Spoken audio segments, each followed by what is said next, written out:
Ayan, kamusta ulit? Mga kuya, kamusta po? Mabuti naman. Opo. Naku kuya, talagang parang Holy Week pa rin eh. Alam niyo po kung bakit? Kasi ito po ang ating special episode of Q&A. Yung mga tanong po ay manggagaling po sa ating mga kapatid na nag-comment po nung Holy Week special natin. Talaga? May mga nagtanong? Oho, kaya salamat po sa inyong mga katanungan at mga comments. Talagang nakaka-bless naman po. Talagang nakikinig sila, talagang pinagdinilay-nilay na lang yung mga payo, mga kuya. Kaya yan po, may mga comments. Ayan, sige. So mga kuya, ready na po ba kayong sagutin ang kanilang mga tanong? Ready na. Si Kuya. Bakit nagtuturuan sila? Kapatid.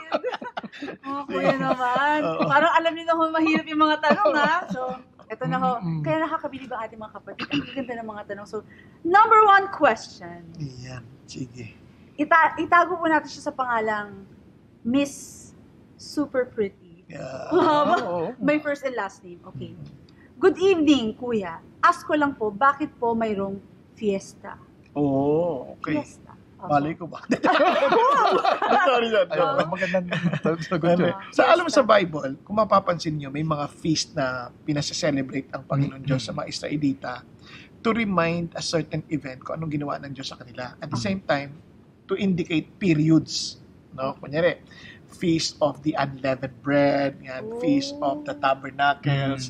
Meron silang mga ganong karanasan na to remind them so that the next generation will also know, ito pala yung pinaniniwalaan namin. Ito pala, kanya Passover. Diba? Ito pala yung na-deliver kami sa Egypt. So, a reminder yon sa mga generation na hindi nila alam yon. So, kaya pinapaselebrate yon. Ngayon, pag sinasabi mo naman pista in our generation, anong klaseng pista? Kasi ang daming pista na celebration yon ng pagsamba nila sa kanilang mga Diyos-Diyosan. Okay. So, maraming ganun din pista. Marami, diba? So, ang tanong, tayo po ba meron tayong mga sineselebrate na pista? Ulitin ko, hindi masama mag-celebrate ng pista kung ito ay magpapaalala ng isang karanasan na magbibigay kalwalhatian sa Diyos. Okay. Pero kung ito magbibigay ng karangalan para sa ibang Diyos-Diyosan, hindi mabuting pista yon. Okay? Halimbawa, pista ng muling pagkabuhay. Napakaganda yun kasi it's a reminder that si Jesus nag-resurrect. Na pinulfill ng Diyos yung promise niya at it confirms who Jesus is. Yung claim si Jesus, totoo. Kaya ang sarap i-remind ang sarili natin kasi minsan makakalimutin tayo. Every time we celebrate yung pista ng muling pagkabuhay ni Jesus, naaalala natin, teka, buhay ang Diyos ko, buhay ang Panginoon ko, buhay siya, di ba? Hindi siya patay. So, ang laking bagay nun, di ba? Pero again, pati yan, hinaluan din ng pagsamba sa Diyos-Diyosan. Kaya tuloy, sa halip na si Jesus Christ yung maalala, ang naaalala mo itlog, rabbit, di ba? Kasi parang celebration of fertility yun eh. Yung goddess of fertility. Yung rabbit? Hindi, yung goddess of fertility ng mga Easter. Si Easter ang tawag doon. At ang symbol niya, yung rabbit at saka yung itlog. Kaya titingnan mo kung ano yung sineselebrate mo talaga. Kasi lahat naman yan pwedeng para sa Diyos at iba gagamitin para sa kadiliman. Kasi mga kuya, minsan hindi mo maiwasan. Yun na yung nakagawian ba? Naging tradition na lang. Huwag pag mulat ko na mata, baby face na lang ako ngayon. Kuya, pasensya na. Baby face. Yun yung pangalan ng gangster eh. Hindi naman ako gangster. Sorry ako, kuya. Hindi kasi minsan po, parang hindi ko naman alam na, syempre, di ba? Hindi ko naman po alam. So, kung ano na lang ituturo sa akin na, syempre, ng mga nakakatanda sa akin, isusundin ko na lang, mga kuya. Yun ang maganda sa panahon natin. Pwede natin siya i-research, no? Nakakatuwa. Google po ba yan? Hindi naman, pwedeng ChatGPT. Wow! Ang dami. Pero it's also good na, katulad ito, itong kapatid, you can ask question. So, pwede naman nating i-discuss. Pero, obviously, limited lang din yung ating mga discussions, no? Pero isang bagay lang na, sa lahat ng gagawin natin, mahalaga, bakit natin ginagawa? Always ask the why. Yes. Kasi without understanding the why, lahat ng what mo, minsan useless. Marami tayong mga tradition dyan, mga piyesta na sineselebrate natin. Maliban lang sa, binanggit ni Kuya Bong, yung piyesta ng muling pagkabuhay. Meron pa tayong popular piyesta, yung Flores de Mayo. Yung Opo. Flowers of May. Oo. Pero nung tinignan ko yan, alam mo, dito lang sa Pilipinas natin, Meron. meron yan, Flores de Mayo. Ang focus dyan yung cross, kasi naniniwala tayo na si Constantine, nung lumaban siya, nakita niya yung sign of the cross, na may nakasabi doon, by this sign you will conquer.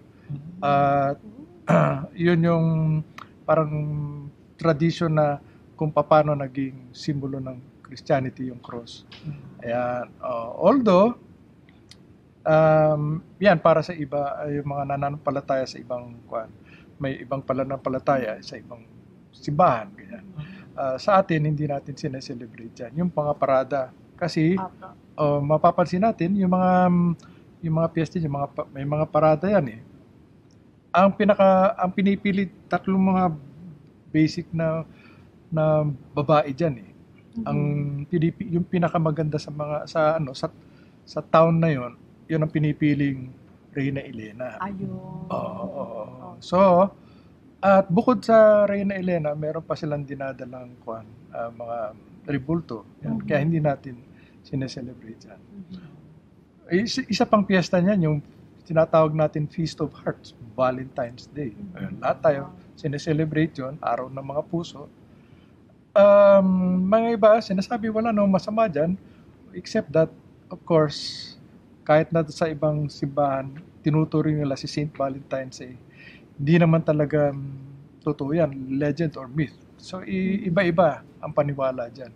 But to celebrate it as a Feast of Hearts, para sa mga nag-iibigan, sa tingin ko wala naman masama dyan, naging tradition. So, okay lang. But to invoke yung other characters na hindi naman biblical, medyo ibang istorya na yan. So, yun. Basta ingatan na lang. Alam mo lang yung why, tsaka ingatan mo lang na it's not for self, kundi for the Lord. Yun, for the Lord. Tama yan. Okay lang po ba na mga kuya para safe? Magtatanong ako sa syempre yung mga elders at church, kung okay po. Kasi siguro, talagang, si Jesus talaga yung magiging focus. Kahit na, pa sabihin natin, agree sila, no? Na pwede lang. Kaya lang, tanong yung sarili mo, ba't mo ba ginagawa yan? Kasi, if it will not glorify God, ba't mo pa gagawin? Yun po yung parang sukatan. Kasi, sabi ng Lord, whatever you do, whether you eat or drink, glorify God. So, yun ang pinakamaliit na gawain. Kain lang yun eh. Pero you are still to glorify God. All the more sa mga ganitong pagkakataon. Correct. Yan. Thank you maganda yan. Magandang explanation. Thank you mga kuya. Kaya, Miss Super Pretty, sana na-bless ka sa mga payo ng ating mga kuya. Ayan po. So mga kuya, ready na po kayo sa second na question. Kasi yung pangatlo, alam po pong pinakahihintay-hintay niyo po yung pangatlong question. Pero doon muna tayo sa pangalawang question. Ready na si Kuya Bong. Doon sa pangalawa. Okay, itago po natin siya sa pangalang Miss Super Ganda naman. Super ganda. Kanina super pretty, ngayon super ganda. Okay. Hello, good evening po. May tanong po ako. Ano po ba talaga ang dapat natin gawin pag Holy Week? Kasi sa ibang pananampalataya po, ay magpasa ng cross, tapos magpenitensya at magluluto ng binignit. Pag Friday sa Bisaya. Sa Christian po, ano po ba ang gawain tuwing Holy Week? Maraming salamat. Ayun. Parang ingat. Iba-ibang tradisyon yan. Depende sa sa region. Region. Mga iba, pag Holy Week, tahimik. Bawal sumigaw. Bawal magpatugtog na malakas. Bawal maligo. Lahat bawal. Hindi kaya alam yun. Bawal maligo. Bawal maligo. Kaya pala, iba na amoy ng mga tao during Holy Week. Grabe naman, kuya. Pero ganun din, katulad ng kanina, pinag-usapan natin tungkol sa pista. Nasa yan eh, dapat alamin mo muna, ano nga ba to para ang purpose to. Kaya, even among Christians, no, iba-iba rin ang kalang way of doing it. Walang standard na paraan to celebrate it. May mga non-Christians na they do it by using the opportunity for retreats para makapag-evangelize sila. Diba? Meron naman ginagawa it's a moment for their family na para makita nila ano yung ginawa ni Jesus, what it means for Jesus to be crucified on the cross. Tapos ano ibig sabihin why he suffered or suffered for our sin. So ano ba lahat ng sense ng ito? Magandang recollection yun eh. So ginagawa yan sa family time. So iba-iba yung ginagawa. So as Christian, ang ginagawa mo talaga is to make use of that opportunity para makilala natin lalo si Jesus. Diba? Mag-grow tayo in our relationship with Him at sa knowledge ng grace ng Diyos na pinakita sa atin na sa katauhan ni Kristo. So yun, importante yun. So in terms of celebration, yung nagpapapako, kung yan ay part ng drama para ma-recollect lang yung ginawa ni Jesus, okay yan. Pero kung gagawin mo yan para kabayaran ng iyong kasalanan, masyadong mali yan kasi wala nang ibang tanging kabayaran katanggap-tanggap sa Diyos kundi yung ginawa ni Jesus Christ. Pero kuya, masakit po yun yung ginagawa na parang Penitensya. Kumbaga parang sincere naman ang paggawa nun kasi sino ba naman ang gagawa nun kuya pero paano po yung mga kuya sa ating mga nanonood na syempre baka naranasan na rin na yun na sincere naman po ako talaga sa paggawa ko kasi mahal ko si Lord. I mean, ano pong maipapayo nyo na pagka mag-guide lang sila bilang parang kunwari tatay na kayo o mga kuya, doon po sa ating mga nanonood na naranasan po yun. Unang-una, hindi inuutos ng Diyos yun na tayo ay magpapako o parusahan natin ang ating sarili. Ang inutos ng Diyos, kung maalala ninyo, nakasabi sa Biblia, sabi ni Jesus, do this in remembrance of me. Ano yung pinapagawa niya? Yung celebrate yung communion o Last Supper o Lord's Supper. Alalahanin nyo ang kanyang pagkamatay. At siguro sa pag-alala na rin, yung kanyang muling pagkabuhay. Pero mas mahalaga yung sakripisyo niya para sa atin, na binayaran niya ang ating kasalanan. Pangalawa, itong pagpapako sa krus, tradition lang eh. Iniisip lang natin na makakapagbayad yan ng kasalanan natin, pero sa totoo lang, hindi eh. Parang pinaparusahan mo lang sa sarili mo nang wala namang saysay dahil hindi mo na mababayaran yung kasalanan mo eh. Ang makakapagbayad lang yung ginawa ni Jesus. Tulad na nasabi ni Kuya Bong, tama yun. Yun ang sinasabi sa Biblia. So, yun yung mga yun, yung penitensya ay tradition na lang yun. Na hindi natin sinusunod sa ating simbahan. Tsaka hindi excuse yung sincere. Kasi you can be sincerely wrong. Okay, halimbawa, sincere ka naman sa sagot mo. 2 + 2 = 22. Di ba? Sincere ka. Wala ka talagang pagpakapilosopo. Wala. Talagang you're just sincere. But you were wrong. Alam mo, totoo yung kuya. Kasi nung bata ko, 2 + 2, lapu-lapu. Sincere naman ako. Pero totoo yun, maraming bagay na sincere ka sa ginagawa mo, pero mali. Kaya hindi excuse yung sincerity sa katotohanan. So maraming tao gagawin yan, sincere naman sila eh. Ang problema, hindi naman yun ang hinihingi ng Diyos para sa atin. Pero mga kuya, may tanong po, okay lang po. Kumbaga, let's just speak of where we left off, o yung sincere. Paano po kung yung yung maraming dugo, baka naman makadagdag naman na mabawasan yung kasalanan. Baka naman additional ba, ganun? Parang additional points. Pwede po ba? Wala ka na may dadagdag sa binayad ni Jesus. Bayad ni. Bayad ni. Ang kailangan mo lang, aminin na hindi mo kaya. Tanggapin yung binayad ni Jesus. Diba? Kasi ganito yan.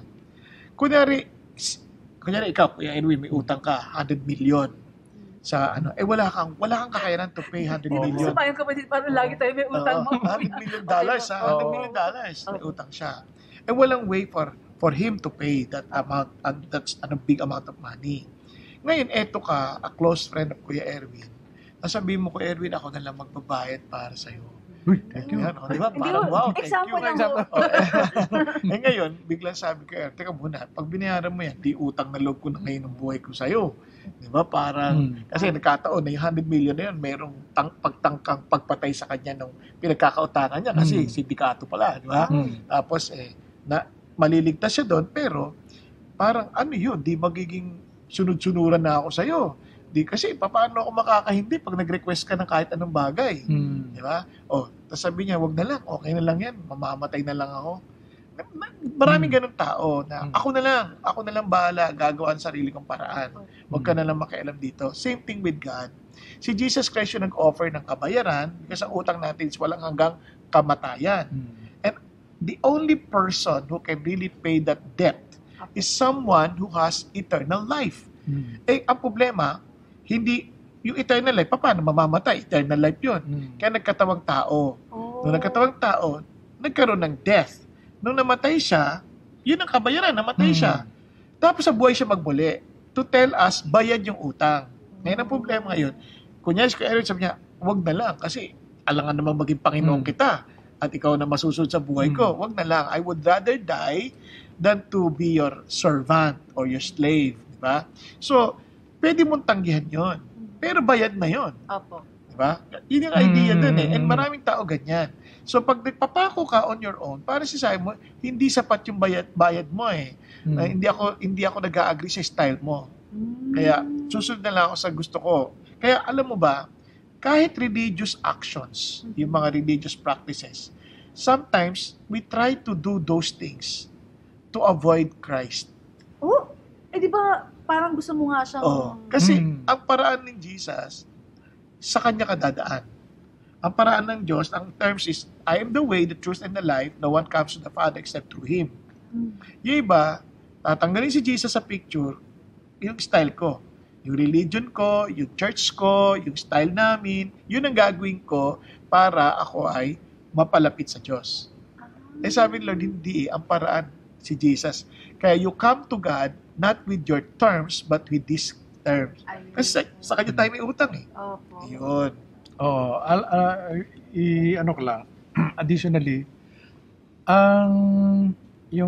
siguro ang paniniwala kaya nagpipinitensya. Dahil may sinasabi naman sa Biblia, without the shedding of blood, there can be no forgiveness of sins. Nasa Bible nga. Nasa Bible yun. Pero ang sinasabi dito na blood of Christ eh. Not our blood. Tsaka, tandaan natin, yung pag sinabi sa Biblia, the blood of Christ, it's not really talking of,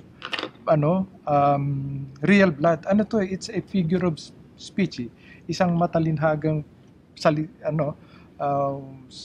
wika na nagsasaad lang yung ang kamatayan ni Jesucristo. So, whenever we say blood of Christ, it means the suffering and the death of Jesus Christ. Yun. Hindi yung dugo mismo. Kaya kahit na ka ng maraming dugo sa likod ng katawan mo, sa buong katawan mo, hindi yun makapagbabayad ng utang mo. Kasi meron lang tinatanggap na bayad ang Diyos eh. Yung sinless sacrifice. Si Jesus lang ang sinless eh. Di ba? So, para bang kunyari, pupunta ako, bibili ako sa iyo ng mga, ano ba tawag mo doon? Ay, mga bling-bling. Wow. Mayroon pa talaga. Bibili ako ng bling-bling. Tapos dala-dala ko yung aking kalabaw. Ito ang bayad ko sa iyo. Sabi mo sa akin, hindi naman yan ang bayad na tinatanggap ko. Yes. Ang tinatanggap ko yung pera na natin. Gcash. Oo. So ganun tayo. Pinambabayad natin sa ating kasalanan isang bagay na hindi naman katanggap-tanggap sa Diyos. Ayun. So yun. So yun, napaka-importante nun. Mga kuya, thank you. Yan, Miss Super Ganda. Sana po na bless po kayo sa payo ng ating mga kuya. Very clear po yan. At may mga extra pang mga payo. Ayan po sa mga kuya. Ito na po yung ating third and final question. Ready na po ba? Hindi. Joke lang po yun. So ito na po mga kuya. Third and last question. Kuya, may nagtanong, kanino daw binayaran ni Jesus ang kasalanan ng tao? Kanina, pinapaliwanag nyo na yung bayad utang, di ba? Oo, bayad utang. Okay, tuloy nyo na. Siguro yung kabayaran na yan, may sinasabi kasi sa ang Biblia na ransom. Christ was the ransom for many or ransom for all. So, iniisip agad natin na may binayaran si Jesus. Pero ito tulad na sabi ko, figure of speech to eh. Sino ba inaakala natin binayaran ni Jesus? ang diablo, wala naman utang si Jesus sa diablo eh. At hindi naman niya tayo tinubos sa diablo. Unang-una, wala namang pag-aari ang diablo dito sa mundo eh. So, sa akin, no, sa amin, pag sinabi mong binayaran ni Jesus, para bang itong kunyari ako nagkasala, ang penalty ng aking kasalanan o aking krimen ay silya elektrika. Yun ang parusa ko. Tapos nag-volunteer si Kuya Bo. Sabi niya, ako na lang pupunta sa silya elektrika o magpapasaksak ng lethal injection para sa iyo. Binayaran niya ako. Meron bang binigay si Kuya Bo? Wala, di ba? Ibig lang sabihin yun, walang transaction na walang transaction na parang financial. Instead, lang yan? An expression na siya ang umako ng consequence, substitute penalty ng aking ginawa. So, yun ang ibig sabihin. Kasi basically, kapag ikaw nagpatawad, parang you bear the consequence eh. Di ba? Parang, kunyari, may utang ka. Baliktad sa utang. May utang na naman. May utang ka. May utang ka ng... Ako naman. Kanya may utang ka sa akin ng 100 million. Okay? Na naman. Ako na. Ikaw na naman. 100 million na naman. Ikaw naman may utang. Kanina si Kuya. Ngayon, sabihin ko, sige, pinatatawad na kita. So, sino nagbayad ng 100 million? Parang cost sa inyo na po yun. Ako yung naging cost. Ako yung nag-bear ng consequence ng pagpapatawad ko sa'yo. Sa madalit salita, I paid the cost. Yun. Diba? Kaya ganun din kay God. Jesus Christ paid the cost, the sufferings that we should suffer. Si Jesus ang nag-suffer noon for us. No? Parang siya na yung umako, yung supposed separation, eternal separation from God. Like, kasi sabi ng Lord, you will be dead. Separation from life yun eh. And God is life. So once you're separated from God, you are dead. Okay. Diba? So, and si Jesus Christ, kung papansin nyo, one of the 7 last words ni Jesus, my God, why hast thou forsaken me? When Jesus Christ became sin on our behalf, He became sin. He was separated from His Father from eternity past. Bigla niyang tinawag, my God, why hast thou forsaken me? Yang sigaw na yan ang magiging sigaw ng bawat isang tao who rejected Jesus Christ. Okay? Kasi yan talagang sigaw talaga natin. Pero inako ni Jesus yan upon Himself para hindi na tayo ang ganyang sisigaw. Ayan. Kaya, kung tingnan yung karugtong yan, I thirst. Kasi yung thirst na yun, yung talagang parang kang nasusunog na naubos yung tubig. Kasi kaya mapapansin mo sa Luke chapter 16 verse 19, yung storya na yon about the rich man who died and was sent to Hades. Sabi niya, please tell Lazarus to dip his finger and to cool off my tongue, for I'm in agony in this flame. Ganon kauhaw yon. Tuyo na finger full of water lang, enough na for his thirst to be quenched, di ba? Grabe yun, no? Kaya ganun na ganun yung idea na maawa kayo sa amin. Why have you forsaken us? Give us water. We're thirsty. Or kaya si Jesus, I thirst. Nakuha niya yung suffering na yon na supposedly ours. Kaya siya ang naging substitute. Kaya yung kabayaran, God took the payment to Himself na parang ako na umako nung supposedly iyong kaparusahan. Grabe po. Yun ang idea nun. So ayaw po ni Jesus na masaktan tayo, magdusa tayo. Siya na lang, ako na lang. Pero it also expresses kung gaano siya kagalit sa evil. Kung gaano siya kagalit sa kasalanan. Galing po. Siya na rin ang talagang tumapos ng laban. Kasi ganun katindi yung problema natin that there is no other way to solve it kundi siya mismo. Thank you, Lord. Siya mismo. Ang bait talaga ni Lord. Kaya amen.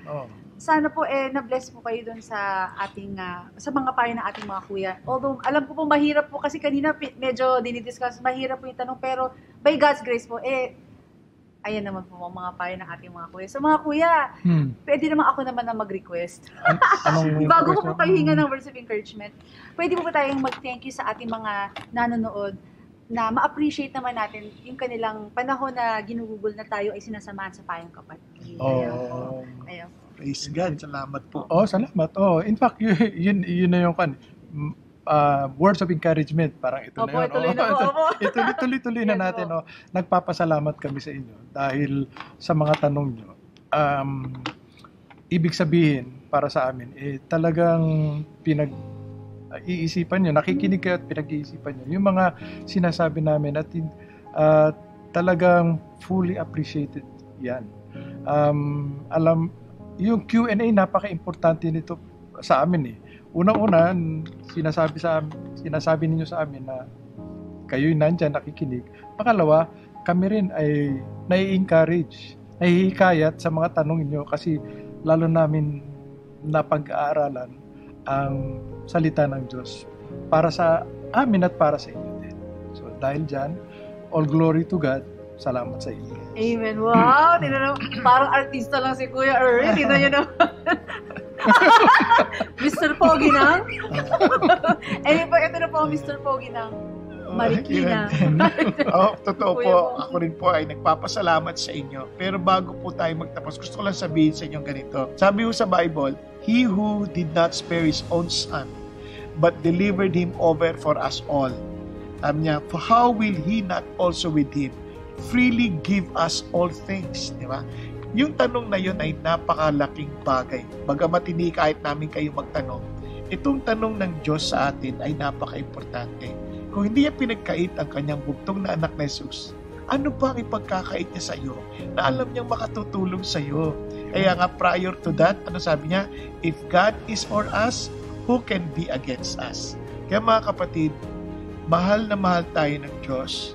Alam niya ang ating patindi nating problema na hindi natin kayang solvin at sinolve yun ni God. Kaya lang gusto ko sabihin sa iyo, nasa sa iyo na yun kung tatanggapin mo yung kabayaran ginawa ni Jesus o ipagpipilit mong ikaw ang magbayad nito. At ulitin natin tulad sinabi kay Erwin, walang ibang katanggap-tanggap na kabayaran kundi ang ginawa ni Jesus Christ sa krus. Dahil ganyan kakamahal ng Diyos. Amen. God bless you. Amen.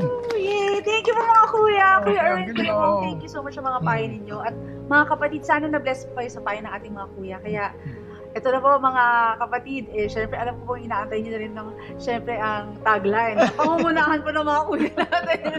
O, di ba mga kuya? Tulad na sinasabi sa inyo, umulan, Umaraw, Bumagyo. at kung kailangan nyo ng payong, andito po ang Payo Payong Kapatid. Kapatid.